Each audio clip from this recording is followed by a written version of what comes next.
Time ఇస్తా. అయితే ప్రభుత్వం ఒక స్కీమ్ తీసుకున్నప్పుడు కొన్ని నిబంధనలు ఉంటాయి. మనం దేని పెట్టినాం? గుంట భూమి లేని నిరుపేదల కోసం ఆత్మీయ ఇందిరా ఆత్మీయ భరోసా అన్నాం. ఎందుకంటే రైతు అంటే ఎకరం ఉన్నారైతే 100 ఎకరాల రైతే అంటారు, భూసాలు అంటారు.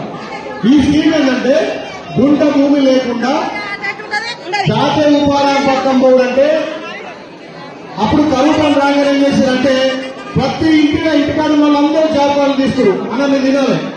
ప్రతి కరువు వాళ్ళు కూడా జాబ్ కార్డు తీసుకున్నారు.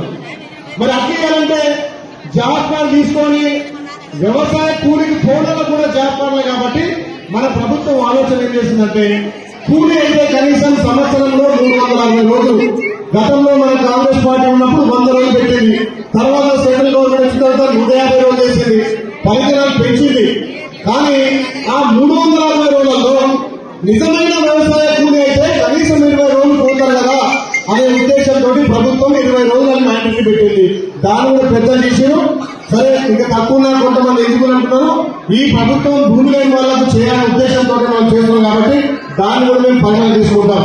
ఇంకొకటి రైతు బీమా. ఎవరైతే 59 సంవత్సరాల నుండి గుంట భూమి ఉన్న రైతు ఏదైనా ప్రమాదవశత్తు లేకపోతే అకాల మనం చేస్తే గతంలో ఎట్లయితే టీఆర్ఎస్ ప్రభుత్వంలో రైతు బీమా ఇచ్చినామో ఇప్పుడు కూడా అది కంటిన్యూ అవుతుంది. ఎక్కడ కూడా ఎవరు కాగలేదు. ఎవరైనా చనిపోయిన వాళ్ళు నా దృష్టికి తీసుకురండి, తప్పకుండా దగ్గర నుండి రైతు బీమా ఇప్పించే బాధ్యత నాది. మూడో విషయం రేషన్ కార్డు అనేది అన్నిటి నిరంతర ప్రక్రియ.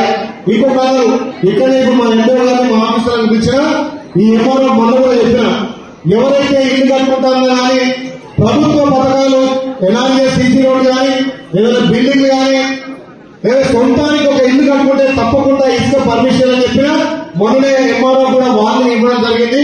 తప్పకుండా ఈ వారంలో ఎవరైతే దరఖాస్తు చేసి నిజంగా దారం చేసుకొని ఇసుక దండ చేసుకోవడం వద్దు. ఎవరైతే ఇసుక కొట్టుకుంటాం ఇంటికి కట్టుకుంటామంటే చాలా కట్టుకొని ప్రభుత్వ నియమ ప్రకారం చెప్తా. ఇప్పుడు అవసరమైతే కలెక్టర్ మాట్లాడతా, ఇసుక పర్మిషన్ బాధ్యత అన్నది. వాము మనది, మన వాడిని మనం కొట్టుకునే హక్కు మనకు ఉంటుంది. మన వస్తువులు మనం వాడుకోవచ్చు. కాకపోతే హైదరాబాద్ లేకపోతే పట్టణము అమ్మే బంద్ చేసుకొని మీరు కూడా అందరూ సహకరించి ఎవరైతే సొంత అవసరాలకు, సొంతకు లేకపోతే ప్రభుత్వ కార్యాలయాలకు, మన ప్రభుత్వ సీసీ రోడ్లకు, డ్రైనేజీలకు తప్పకుండా ఇక్కడనే పర్మిషిస్తా అని చెప్పి మాటిస్తూ అన్ని విషయాలు కూలంకషంగా ఇంకా లిస్ట్ జరిగే ఉంది. ఇంతమంది వచ్చారు. ఇందిరమ్మ భరోసా మా పేరుందా లేదా, రేషన్ కార్డు అప్లై చేస్తే మా పేరుందా లేదా, గతంలో రేషన్ కార్డు కానీ మా పిల్లల పేరుకి లేదు అనుకున్న వాళ్ళు, ఇందిరమ్మలకు అప్లై చేసుకున్న వాళ్ళు ఒక 10-20 నిమిషాలు, ఒక అర్ధగంట ఒక్కొక్క స్కీము 200, 600, 230 మంది పేర్లు కాబట్టి ఒక 1000 పేర్లు ఉన్నాయి. దయచేసి ఒక గంట సేపు నిశ్శబ్దంగా ఉంటే ఆ పేర్లు చదువుతారు. ఆ పేర్లలో ఆ 4 స్కీములకు సంబంధించి మీ పేరు లేకపోతే మీరెవ్వరు ఆధారపడుతూ నేను మీ బిడ్డగా నేను ఉన్నా, తప్పకుండా నేను మాటిస్తున్నా. అవసరమైతే మళ్ళీ వస్తా. ఈ 4 సంబంధించిన స్కీమ్లలో 60 నిమిషాలు కూడా వదిలిపెట్టాను. అది ఏ పార్టీ కానీ ఏ పార్టీ కాకపోతే పీదోలు కానీ ఆ ప్రభుత్వ స్కీమ్కు ఆ 4 పథకాలకు ఎదుర్కొన్న వాళ్ళకు ఇప్పించే బాధ్యత కానీ అవసరమైతే నా ఫోన్ నెంబర్ తీసుకొని నా ఫోన్ చేసి మా అధికారులకు చెప్తా. సాయంత్రం దాకా ఉండి ఎవరైతే ఆ పేరు రాలేదో ఎలిజిబుల్ తీసుకొని ఈ చదివిన పేర్లు మీరు ఎలిజిబుల్ అనుకోకండి. దయచేసి ఏదైతే 600 మంది రేషన్ కార్డులకు, 200 మంది జాతీయ ఉపాధి పథకం 200 మందికి ఇందిరా ఆత్మీయ భరోసా, ఇందిరా ఇల్లు ఇస్తే ఫైనల్ అనుకోకండి. మీరు ఎంతమంది ఉంటే అంతమందికి ఇచ్చే బాధ్యత నాది. నేను మీకు మాటిస్తున్నా. కాకపోతే రోడ్లతోటి ఒక్కొక్క పథకానికి ఎంతమంది పేర్లు వచ్చినాయో విని మీరు దాన్ని లేని వాళ్ళు అరువుగా చేయండి. 26 తర్వాత మళ్ళీ నేను ఇదే ఫంక్షన్కి వచ్చి ఇదే అఖిలపక్షం అన్ని పార్టీలతో పెట్టి మీ సమస్యల్లో ఆ 4 పథకాలు ఇంప్లిమెంట్ చేస్తా. చేయాలనుకుంటే ప్రభుత్వం ఇంటిగా కూర్చొని మళ్ళీ పుల్లేకో కాడి చేయొచ్చు, ఎవరికో ఇంద్రం చేయొచ్చు, ఎవరికో ఆత్మీయ భరోసా చేయొచ్చు.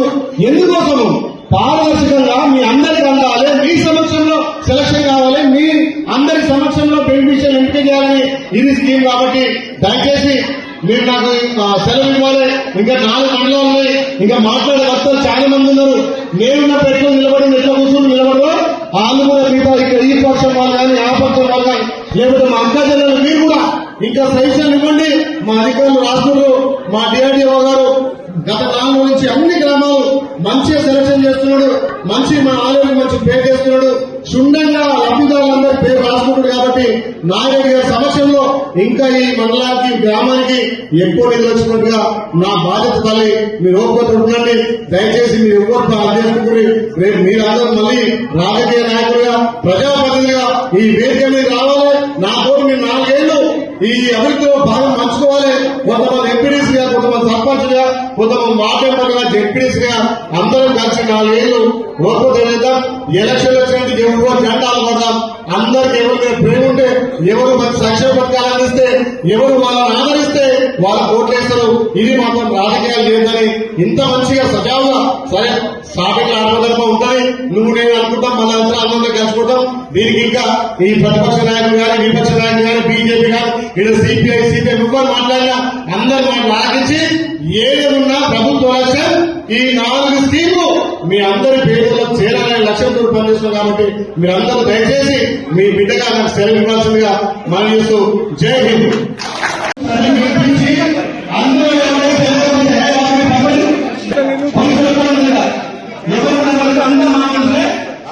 అవగాహన ముందు కూడా దయచేసి నాకు 4 గ్రామాలే కాబట్టి నేను ముందు మాట్లాడతాను, లేకపోతే మీతో ఇక గంట 2 ఉంటా. ఏదైతే మీకు ఈ 4 సంబంధించినటువంటి స్కీమ్లకు సంబంధించినటువంటి ఎవరైతే లిస్ట్ పేరు లేదో ఈ లిస్ట్ ఫైనల్ కాదు అన్న, ఈ లిస్ట్ ఫైనల్ కాదు. మీరు చదివిన పేర్లలో ఎవరైతే ఎంచుకుంటే ఈ 4 స్కీమ్లకు ఇంకా ఉంటే ఇవాళ ఇక్కడ దరఖాస్తు చేసుకోవచ్చు. పాత దరఖాస్తుల మీ పేర్లు మిస్ అయితే వాటిని కూడా పైకి తీసుకున్నాం. రేపు 26 నుంచి ఈ 4 పథకాలను ఇంప్లిమెంట్ చేసుకున్నాం. ఎవరైనా అభ్యుపరిగా దరఖాస్తు చేసుకోవచ్చు.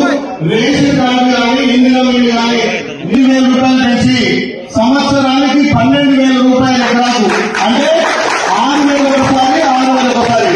దాంట్లో కూడా ఎందుకు కొంచెం మార్పులు జరిగాయంటే గతంలో రియల్ ఎస్టేట్ వేసాలు కానీ, కొండలకు గుట్టలకు వ్యవసాయ ఆమోదం నేను భూములు తీసేస్తే దాంట్లో కూడా మీ ఆత్మకూరులో ఏ భూములు తీసేసారో ఆ ఏ రైతుల పేరు కూడా మేము ముందుస్తాము. అందరూ కూడా వ్యవసాయ భూమి ఉంది, ఆ రైతుల పేర్లు వస్తే అది కూడా తీసేస్తాము. లేకపోతే ఇంకా పెద్ద ఆసాన్ని ఆయన వెంచర్ చేసినా, లేకపోతే నాన్నగిరి అయినా ఆయన పేరు వల్ల రైతు బంధువులు వస్తే మీ అందరి సమక్షంలో మీ ఆమోదంతో ఆ పేరు తొలగిస్తాము. సుమారు వల్ల మీ దగ్గర 230 ఎకరాలు మాత్రమే వ్యవసాయానికి సాధ్యం లేని భూమి తీసేసారు. ఒకటిగా దయచేసి మీరు ఎన్నుండి మీ ఆత్మకూరు ప్రజల కోసమే ఈ 4 పథకాలు ఇంప్లిమెంట్ చేద్దాం. గతంలో వచ్చినాయి కాకుండా కొత్త కూడా ఎన్ని రేషన్ కార్డులు ఇచ్చే బాధ్యత నేను తీసుకుంటా. ఆత్మకూరు టౌన్కు అన్ని గ్రామాల కంటే ఎక్కువ మీ ఆత్మకూరు మా టౌన్లో ఇంద్రాంగలు ఇచ్చే బాధ్యత నేను తీసుకుంటా. అన్ని గ్రామాలకు 20-30 ఇస్తే మీ ఆత్మకూరు 50 ఇల్లు ఇస్తా. ఈ 4 ఏళ్ళు మొత్తం 200 నుంచి 300 ఇళ్లను ఇచ్చే బాధ్యత నాది. దయచేసి మీరు ప్రతిపక్షంగా ఇక్కడ స్వపక్షంగా అన్ని పార్టీలు కలుసుకొని దీనికి ఏదో మీ సూచన సలహాలు తీసుకుంటాం. మనం ఏదైతే ఇచ్చినటువంటి అమలు మార్గాలు అప్పుడు ఇంప్లిమెంట్ చేసుకుంటూ ఈ 4 పథకాలు ఇందిరమ్మ ఆత్మీయ భరోసా అంటే ఏదైతే వ్యవసాయ కూలీలు అంటే గుంట భూమి లేకుండా వ్యవసాయ కూలీగా ఏదైతే జాతీయ ఉపాధి పథకంలో కరుపడి కదా ఆ కరుపల్లో జాబ్ కార్డు ఉండి 2023-2024 సంవత్సరంలో ఒక 20 రోజులు పనిచేసి ఉండాలి. అంటే దీని ఉద్దేశం ఒక్క చెప్తాను, ఒక్క నిమిషం రావాలి, నేను చెప్పాను మాట. దీని ఉద్దేశం ఏంటంటే ఒక్క నిమిషం జాతీయ ఉపాధి పథకం అనగానే కరువు పనులనే జాబ్ కార్డు తీసుకున్నారు. చాలా మంది హైదరాబాద్ లో బస్సులు పోయారు, అమ్మాయి పని చేసుకున్నా, లేకపోతే నేర్చి పని చేసుకున్నా, జాబ్ అందరూ తీసుకున్నారు. కానీ నిజమైన వ్యవసాయ కూలి అంటే సంవత్సరానికి ఒక 20 రోజులన్నా ఎన్ఆర్జే జాతీయ ఉపాధి పథకంలో పనిచేయాలని ఒక కండిషన్ పెట్టారు. కాబట్టి దానికి ఎంతమంది ఎదుగులంటే ఈ ఆత్మకూరులో మొత్తం నిరుపేదలైంది జాబ్ కార్డు ఎన్ఆర్జే ఇళ్లలో కూలి పడిపోయిన వాళ్ళు 120 మంది ఉన్నారు. ఆ లిస్ట్ కూడా మీరు చదువుతాం. ఇంకా ఎవరైనా జాతీయ ఉపాధి పథకం పోయి భూమి నిరుపేదలుంటే ఇందులో దరఖాస్తు చేసుకోవచ్చు. ఆ అవకాశం మీకు ఖచ్చితంగా ఉన్నది. రైతు భరోసా గతంలో ఎట్లయితే ప్రతి ఎకరాకు రైతు బంధు ఇచ్చినామో ఎక్కడ కూడా 5 ఎకరాలు 10 ఎకరాలు కంటిన్యూ లేదు. నీకు 50 ఎకరాలున్నా 100 ఎకరాలున్నా మొత్తం రైతు భరోసా వస్తుంది. అప్పటికంటే 2,000 ఎక్కువ వస్తుంది. కాకపోతే వ్యవసాయ భూములను మాత్రమే తీసేసారు. అందులో కూడా 230 40 ఎకరాలు మాత్రమే ఈ ఆత్మకూటంలో తీసేయడం జరిగింది. రేషన్ కార్డుల విషయానికి వస్తే, రేషన్ కార్డు అనేది కొత్త రేషన్ కార్డు. గతంలో రేషన్ కార్డు ఉంది, పెళ్లి అయినాక పిల్లలు పుట్టి ఆ పిల్లల పేర్లు కనుక ఎంట్రీ కాకపోతే, రేషన్ కార్డు కనుక పెళ్లి అయినాక కోడల పేరు ఎక్కకపోతే వాళ్ళకు కూడా కొత్త రేషన్ కార్డు మీ ఆత్మకూరులో సుమారు 636 మంది కొత్త రేషన్ కార్డు వచ్చాయి. 636 మందికి ఇంకెవరైనా కొత్త రేషన్ కార్డు ఎంచుకుంటే ఇవాళ దరఖాస్తు చేసుకోవచ్చు. నిరంతర ప్రక్రియ. అదేవిధంగా 180 మంది రేషన్ కార్డు ఉండి పిల్లలు పుట్టిన వాళ్ళు, కోడలు వచ్చిన వాళ్ళు అందులో పేరు నమోదు చేసుకోవడానికి 180 మందికి, అంటే 630 కొత్త కార్డులు, 180 పాత కార్డులలో పేరు నమోదు చేసుకోవడానికి అవకాశం ఇచ్చింది. అందులో కూడా మీ పేరు రాకపోతే ఈ రోజు మీరు అందులో మీ పేరు నమోదు చేసుకోవడానికి దరఖాస్తు చేసుకోవచ్చు. ఇంకొకటి ఇందిరా మిల్లు. ఏదైతే ఇల్లుండి, ఇల్లంటే పెంకుడి కావచ్చు, గుడిసె కావచ్చు, లేకపోతే వాళ్ళ ఖాళీ కాకుంటే తప్పకుండా విడతల వారిగా ఇందిరా మిల్లు వస్తాయి. మన ఆలయ నియోజకానికి 3500 ఇందిరా మిల్లు ఇచ్చుడు. నేను కూడా గౌరవ మంత్రితో కొట్లాడినా. మాది ఎస్సీ తుర్కపల్లి కానీ బొమ్మరామల పడా ఎక్కువై ఎస్సీ కోట ఎక్కువ అంటే ఇంకో 1000 ఎక్కువ ఇస్తాను మనం మాటించు. అంటే సుమారు 4500 ఇందిరా మిల్లు మన ఆలయ నియోజకవర్గం వస్తాయి. అంటే మీలాంటి పట్టణ ప్రాంతానికి సంవత్సరానికి మనం 100 మందిని ఎంపిక చేసుకునే అవకాశం ఉంటుంది. మీ అందరూ క్రమశిక్షణ మాకు ఎక్కువ అంటే వేరే తక్కువ ఇచ్చిన మీకు ఖచ్చితంగా ఇందిరామని కూడా ఎక్కిస్తాం. అదేవిధంగా ఇక్కడ ఇల్లు శాఖ ఉంది. ఇల్లు లేని వారు 361 మంది లేరు.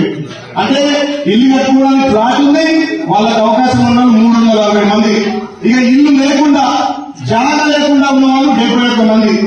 దీనికి కూడా ప్రభుత్వం ఏం ఆలోచన చేస్తుంటే, ఎక్కడైతే ఇల్లు చాలలేక చాలా మంది ఉంటే గవర్నమెంట్ ప్లేస్ కానీ ఏదైనా అసైన్ ల్యాండ్ కానీ సీలింగ్ భూమి ఉంటే దాన్ని సేకరించి ప్లాట్లు వేసి ఇల్లు లేని మొత్తమే ఇల్లు లేకుండా జాగా లేకుండా ఉన్న వాళ్ళకు కూడా తప్పకుండా ఇందిరా మిల్లు అడిగేయాలి సెకండ్ ప్లేస్ అని చెప్పి ఈ ఆలోచనతోటి ఈ 4 పథకాలు ఇంప్లిమెంట్ చేస్తున్నాం. రేపు జనవరి 26 నుంచి ఈ 4 పథకాలను లాంచ్ చేస్తున్నాం. తప్పకుండా 26 నుంచి మీ కాలకాలంలో రైతు భరోసా ఇవ్వబోతున్నాం. వ్యవసాయ కూలీలకు ఇందిరమ్మ ఆత్మీయ భరోసా ఇవ్వబోతున్నాం. 26 తారీఖు నుంచి కొత్త రేషన్ కార్డు ఉన్న వాళ్ళకు వాళ్ళ సభ్యత్వం నమోదు చేసుకో పేరు నమోదు చేసుకోవడానికి అవకాశం ఇస్తున్నాం. ఇందిరమ్మ ఇల్లు కూడా ఇస్తున్నాం. దయచేసి అంత ఏకతాటి ఉంది. రేపు ఎలక్షన్ వచ్చినాక నువ్వుకంటే మీకంటే నా వెంట నేపడతా. దయచేసి అభివృద్ధి విషయంలో మాత్రం అందరినీ కలిసే పోదాం. ప్రభుత్వం నా వెంట నేపడతా. దయచేసి అభివృద్ధి విషయంలో మాత్రం అందరినీ కలిసే పోదాం. ప్రభుత్వం మనందరం ఓట్లేసి తెచ్చుకున్న ప్రభుత్వమే. ఏ ప్రభుత్వం వచ్చినా ఓటేసినా ఓటేయకుండా అందరికి ప్రభుత్వమే, అందరికి ఎమ్మెల్యేనే. ఇలా ఏం కావచ్చు, 2 కావచ్చు, 3 కావచ్చు. కానీ ప్రజల విషయంలో మాత్రం ప్రభుత్వం వచ్చే విషయంలో మీరు కొట్టాడండి. ఇంకా ఈయన పేరు రాకపోతే ఈయన ఎదురు ఉండదు, ఈయన బియ్యమంటే తప్పకుండా ఈ ప్రభుత్వం ప్రజాపాలన ప్రభుత్వం ప్రజల కోసం వచ్చింది. నేనైతే మీరు చూస్తున్నారు, గత 10 ఏళ్ళుగా మీతో ఉంటున్నా ఎమ్మెల్యే కాదు, మీకు ఆరోగ్యం చెప్పిన సేవకుడిగా సేవ చేస్తా. మీకు ఎంతమందికి ఎన్ని స్కీములు కావాలన్నా పార్టీలు ఖచ్చితంగా ఇస్తాను చెప్తున్నాం. పార్టీలు ఖచ్చితంగా మీకు మీరే సేవ చేయండి. రేపు ఎంతమంది 360 మంది ఇందిరా మిల్లు కావాలని చెప్పారు. అందులో సెలెక్ట్ అంటే దరఖాస్తు చేసుకున్నారు, అంతమంది ఎంచుకున్నారు. దీంట్లో మీరే 100 మంది ఇవ్వని చెప్తే మీ అన్ని పార్టీలు కూర్చోబెట్టి తప్పకుండా పార్టీలు ఖచ్చితంగా ఈ ప్రభుత్వ ఉద్దేశం, ముఖ్యంగా నా ఉద్దేశం నిరుపేదలకు అందాలి. పార్టీలు ఖచ్చితంగా నిరుపేదలకు అందాలి. ప్రభుత్వం సంక్షేమ పథకాలు పేదలకు అందాలి. అప్పుడే ఈ ప్రభుత్వానికి సాధన ఉంటుంది. దయచేసి లిస్టు మొత్తం రావాలి. ఆ లిస్టు లేకపోతే ఎవరు కూడా గొడవ పడకండి. ఇది నిరంతర ప్రక్రియ. నేను కూడా గంట సేపు పోకూడదు. ఇలా 4 గ్రామాలు గ్రామసభ పెట్టినా మీరు అందరూ ఆత్మకులంగా చైతన్యవంత గ్రామం మంచిగా కలిసి పని చేస్తారంటే మీరు గలాట పెట్టుకుంటే మంచిది కాదు. మీరు కూడా పథకంలో ఉండడానికి తప్పలేదు. ఇవ్వడానికి సిద్ధంగా ఉన్నాం, అడగడానికి సిద్ధంగా ఉంది. అందరి పేదలకు ఎలా న్యాయం చేస్తుంది ఈ పథకాలంతా పేదలకు, రైతులకు రైతు భరోసా ఇవ్వబోతున్నాం. దీనందరూ మీరు హర్షించాలి, ప్రభుత్వానికి మీరు సహకరించాలి. ముందు ఏ కార్యక్రమమైనా ఆత్మకూరంటే 8 మండలాల్లో అభివృద్ధిలో ముందుందని అన్ని మండలాలు చెప్తే మీరు వచ్చి పెట్టినట్టు నిర్ణయం సరే. మీరు అందరూ మీరు ఇవి చదివి వినిపించాలంటే ఏంటంటే 200 మంది, 200, 300, 600, 1200 మంది లీజ్ కావాలంటే మీ దగ్గర నాకు 4 గ్రామాలే కదా, మేము ఎమ్మెల్యే ఉండాలని పెట్టినట్టున్నాం, తప్పలేదు. కానీ మరి 4 గ్రామాలంటే సాయంత్రం 4 గంటలు దయచేసి ఒక్కటే చెప్తున్నాం మీ అందరికీ విజ్ఞప్తి, ఈ ప్రభుత్వం ఆలోచన పేదోడికి న్యాయం చేయాలి, ఇందిరా మిల్లు ఇవ్వాలి, రేషన్ కార్డు ఇవ్వాలి, రైతన్నలకు రైతు భరోసా ఇవ్వాలి, వ్యవసాయ కూలీలకు కూడా ఇందిరా మాత్రమే భరోసా ఇవ్వాలని చెప్పి ముఖ్య ఉద్దేశంతో పెడుతున్నాం. ఎవ్వరు కూడా ఇబ్బంది పడదు. చివరి బెనిఫిషియర్ చేరేంత వరకు కూడా నేను సమయం ఇస్తా. నేను ఆ లిస్ట్ లో పేరు అప్లై చేసిన పేర్లను కూడా వచ్చే విధంగా చేస్తా. కాబట్టి మీరు అందరితో భావించారు. దయచేసి మంచిగా మా మండలం మళ్ళీ మీ పౌరు మంచిది, అభివృద్ధిలో ముందున్నది. నిధులు సేకరించడంలో ఏ పార్టీలో గుంజొచ్చి కొట్లాడి మీద అభివృద్ధి చేసుకునే మీరు నిర్ణయం చేస్తే అన్ని మండలాలకు ఒకే అయితే మీ అభివృద్ధి ఒకే అవుతుంది. అంటే ఇంత మంచిగా మీకు ఇష్టం కాబట్టి వచ్చారా? సుస్వాగతం తెలియజేస్తున్నాము.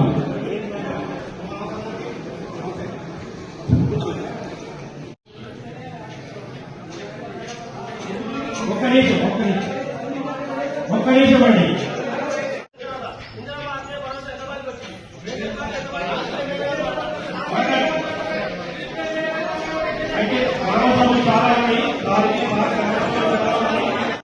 మరన్నా ఆమెకు ఒక 25 గుంటలు ఉంది. మరి ఆమె ఆత్మీయ భరోసా ఎలిజిబుల్ కాదు. ఆమె 25 గుంటల వల్ల 12,000 కోల్పోతున్నారు. ఒక మంచి కొత్త రేషన్. ఇది స్టేట్ పాలసీ. ఏం తీసుకున్నామంటే గుంట భూమి లేకుండా వ్యవసాయ కూలీ అన్నాం. నువ్వు అన్నది కరెక్టే. 25 గుంటలు ఉండడం వల్ల 12,000 కోల్పోతుంది. కానీ అట్లా లక్షల మంది వెళ్తారు. మనం తీసుకున్న స్కీమ్ ఏంటంటే వ్యవసాయ కూలీ, అంటే గుంట భూమి లేకుండా ఆమె ఎన్ఆర్ఐ చేసుకోవాలి. 20 రోజులు ఎన్ఆర్ఐ చేసుకుని ఎవరు పోతారు? భూమి భూములను చాలా మంది పోతారు. భూముల వాళ్ళకు కరెక్ట్గా ప్రభుత్వం రద్దయింది. గతంలో రైతు బంధు వల్ల వ్యవసాయదారులకు రైతులు రద్దయింది. మరి వ్యవసాయ కూలీల భూమి లేని వాళ్ళకి ఏ రకంగా లబ్ధి కావాలని ప్రభుత్వం ఆలోచన చేస్తుంది. కాబట్టి ఈ గుంటల ప్రమాణం తీసుకుంటే అందులో రైతు బంధువులు వస్తుంది, అలా వ్యవసాయ కూలీ కిందకి వస్తున్న ఉద్దేశంతో ప్రభుత్వం గుంట భూమి లేని వ్యవసాయ కూలీలకు తీసుకుంది. నువ్వు అన్నది కూడా కరెక్టే. దాని కూడా మేము ప్రభుత్వం దృష్టిలో ఎకరాకు లోపు తీసుకోవాలని మొన్న మేము వీడియో కాన్ఫరెన్స్ కూడా మాట్లాడాం. ఎందుకంటే ఎకరా మీద ఎకరా 12,000 వస్తుంది. ఎకరా లోపు ఈ స్కీమ్ వర్తించాలని ప్రభుత్వంలో చర్చ ఉంది. దయచేసి దీని గురించి ఏమి ఇబ్బంది పడకండి. రైతు భరోసా విషయంలో కానీ ఆత్మీయ భరోసా విషయంలో కానీ ఈ రెండు కూడా ప్రభుత్వం క్లారిటీగా ఉంది. ఇక రేషన్ కార్డు విషయంలో, ఇందిరా మిల్ల విషయంలో ఈ ఒక్క రోజు కాదు, నిరంతర ప్రక్రియ. ఎప్పుడైతే మీరు కొత్తగా పెళ్లి చేసుకోవడానికి ఈ ఊళ్ళోకి వచ్చిందనుకో 5 నెలలనే రేషన్ కార్డు పేరు, అంటే అది నిరంతర ప్రక్రియ. ఆ విషయం ఇంకా కాబట్టి మీరు మాట్లాడితే సమర్థిస్తాం. ఒక నిమిషం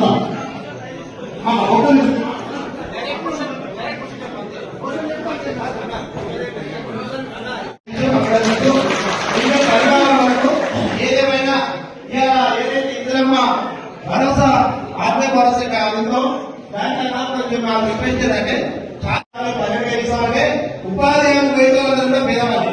కానీ మేమనుకున్నా ఆ ఉపాధి కింద ఇవాళ కూడా మేము ఎమ్మెల్యే గారు విజ్ఞప్తి చేస్తామన్నా. ఎందుకంటే కంపల్సరీ ఇంపార్టెంట్ ఇది. ఎందుకంటే వాస్తవంగా గత ప్రభుత్వం ఉన్నప్పుడు